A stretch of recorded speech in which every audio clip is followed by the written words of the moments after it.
to be, I don't know, where was it? In the art room. Believe it or not, in the art room.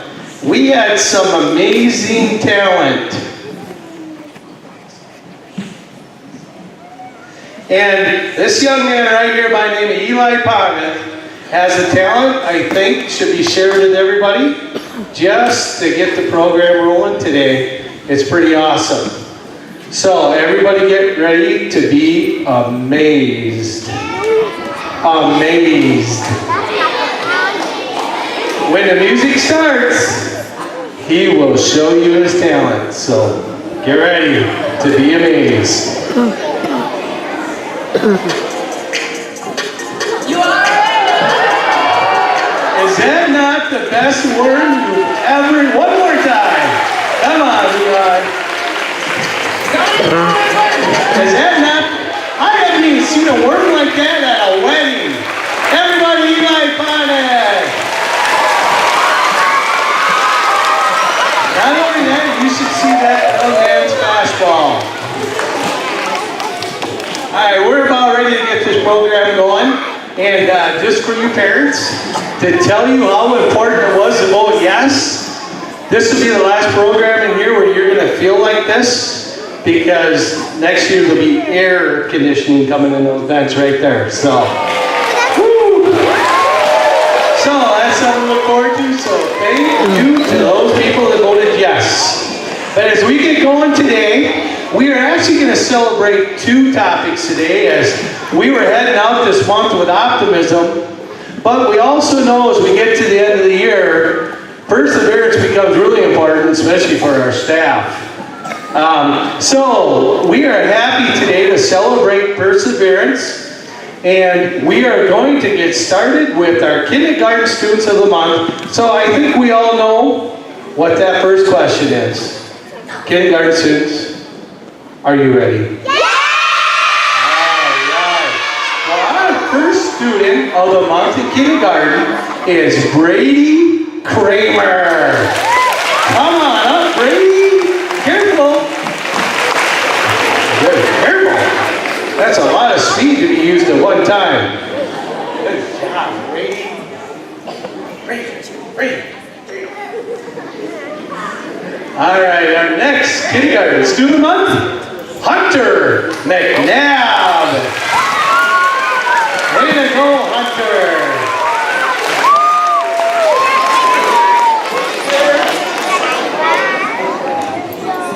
Our next student of the month,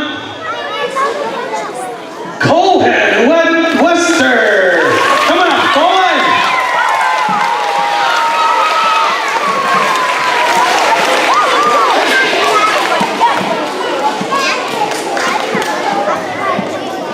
Next we have Giovanni Grisafe.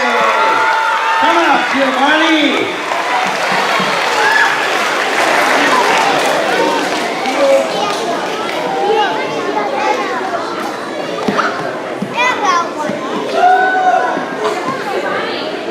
And our next student of the month, Jaden Steve. Come on, Jaden. I am so glad you're more like your mother, Jaden.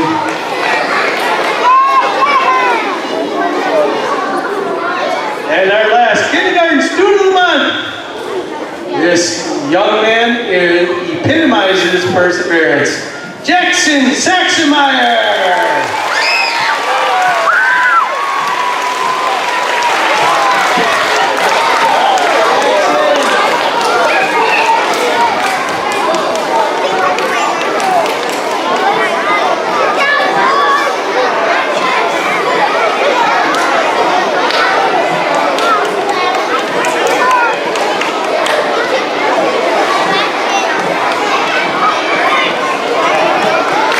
Ladies and gentlemen, a final round of applause, our kindergarten students of the month for perseverance. Way to go, guys. First grade students, are you ready? All right. Well, let's get started then with Gabe Linder. Come on up, Gabe.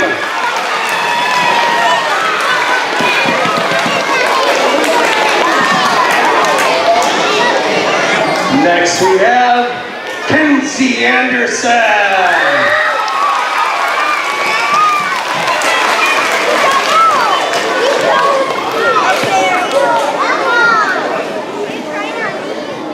Our next first grade student of the month, Landry Rosebud.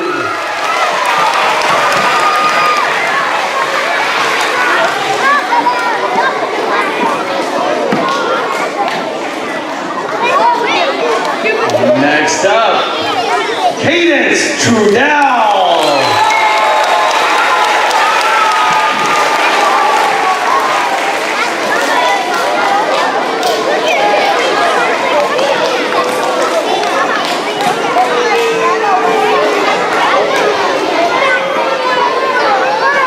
You should see that girl do a cartwheel. Next first grade student month, Lila Carlson.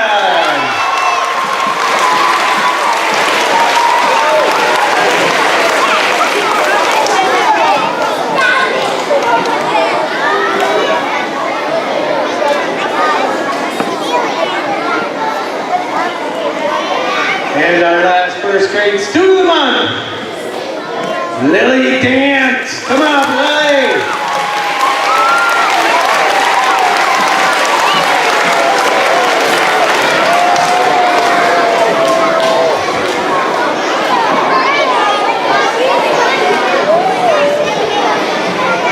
Just so you know, parents, as we get ready to get up and get some pictures, we will allow photo ops at the end. So you come up and get just your child's picture at the end. Just grab them before they go back to class with their teacher.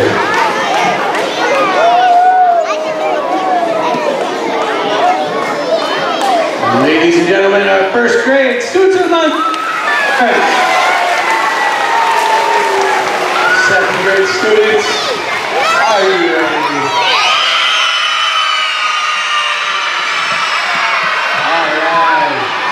Let's get started then with Owen Ranny.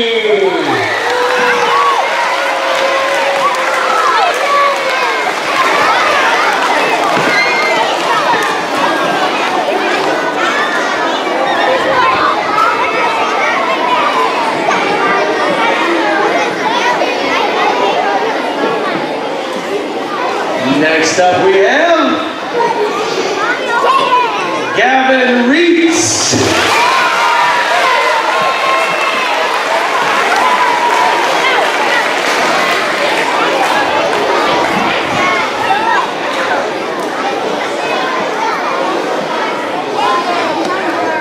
Next up we have Chayton Gottfredson.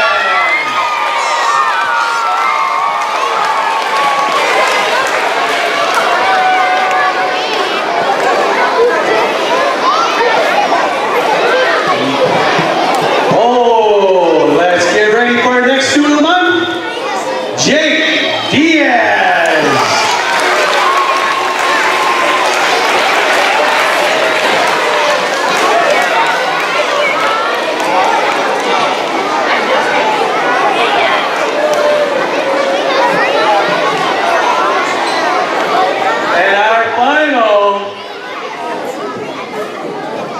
I suppose you want that on, Jake. Yeah. Our final student of the month. Our proudest moment. And he promised me he was going to come in because he got his tooth out last night. Norris Tracy.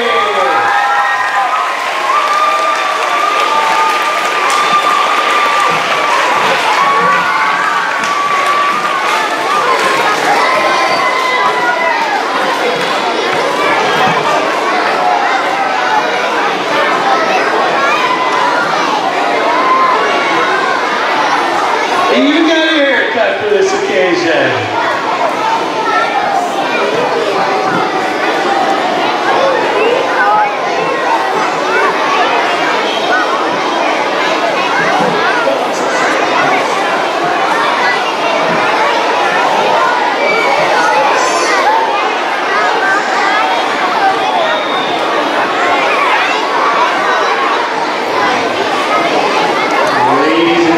Second grade students of the month for perseverance.